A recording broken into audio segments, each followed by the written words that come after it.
Here's my disclaimer. I'm not a professional podcaster. I don't know how to edit, so these episodes may be a little rough. Also, I'm visually impaired, so since I have to hold my notes close to my face, you may hear some papers rustling. I hope it doesn't get in your way. Also, I have a correction. In the last episode, I said that I'm a 70-year-old mom and grandma. I'm not. I'm 73, and I don't know why I keep forgetting that, but I do. So let's get started. This is The Credibility Gap, and I'm your host, Brita Firm. If you're new here, welcome. And if you've been here before, welcome back. Please subscribe and turn on notifications so you get every single episode. In this episode, I'd like to talk with you about another reason our congresspeople have lost credibility with me. That is their insistence that they can't help us until after the 2026 midterm elections.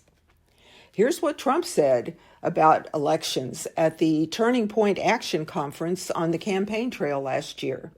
He said, and I quote, "Get out and vote, just this time. You won't have to do it anymore. 4 more years and you know I'll have it fixed. It'll be fine. You won't have to vote anymore. Christians, get out and vote. I love you, Christians. I'm a Christian. I love you. So get out. You got to get out and vote.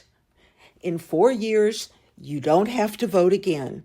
We'll have it fixed so good that you're not going to have to vote." Trump later tried to explain this away on Laura Ingram's Fox News show, saying he was calling on Christians to vote because as a group, they don't vote very often. What a load of horse shit. Analysis from many polls, including the Gallup poll in March of 2024, clearly show that, and I quote, "Because practicing Christians form a sizable portion of the American electorate," listen to this, "and vote at a much higher rate than other adults," great, "they have an outsized influence on election outcomes beyond their numbers." Trump has a long habit of floating ostensibly ridiculous ideas and then saying they were jokes or sarcasm. But later, these same ideas end up showing up as policy or the inevitable executive order.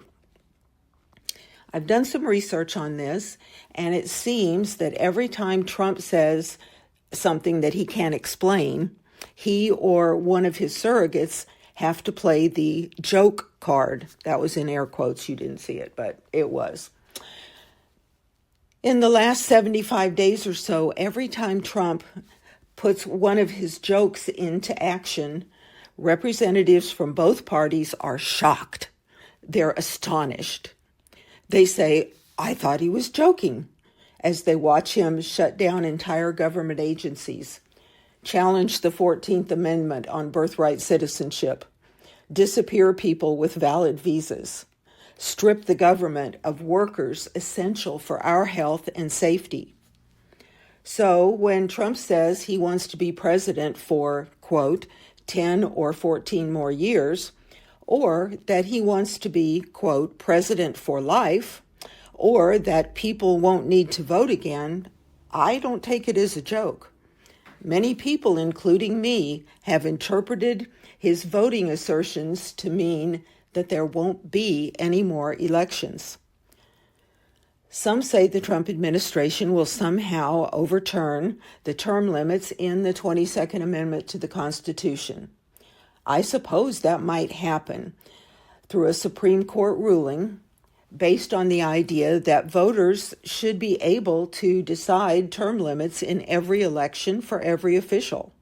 We don't have term limits for other federal offices, so why should the presidency be any different?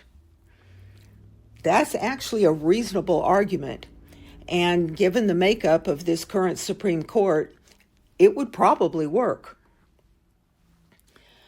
There may not be any midterm elections if our representatives don't act fast.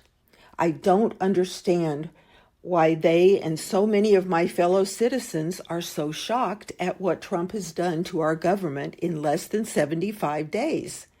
He told us he was going to do everything he's done. And our leaders, what did they do?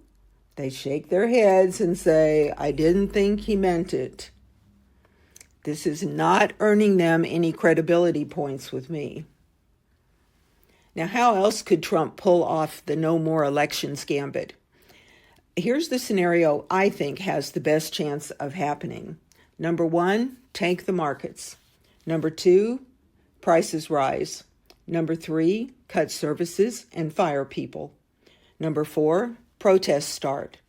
Number 5, police and National Guard are deployed.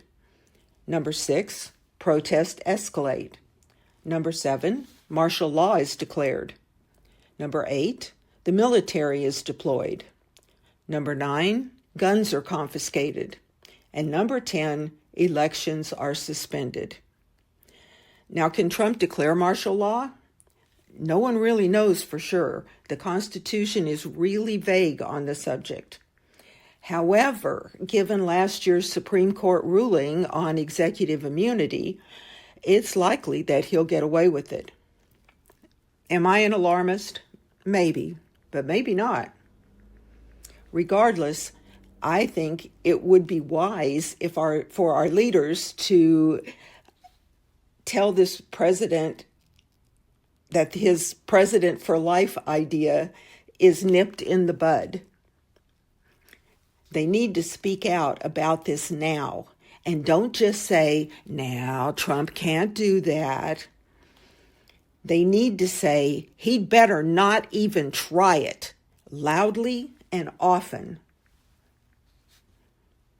Address this issue before the process of dismantling our government goes any further.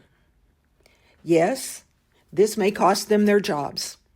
And yes, this may earn them scorn and retaliation from the president. Too bad. It might earn them some credibility points with me. Please write, email, or call at least one congressperson every day. Let them know your concerns. Ask them to speak out publicly before it's too late.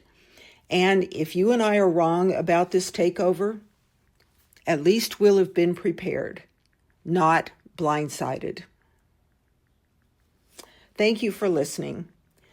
Please join me for our next episode when our topic will be free speech and woke people. Remember to tell your friends about this podcast, and please leave a review if you can.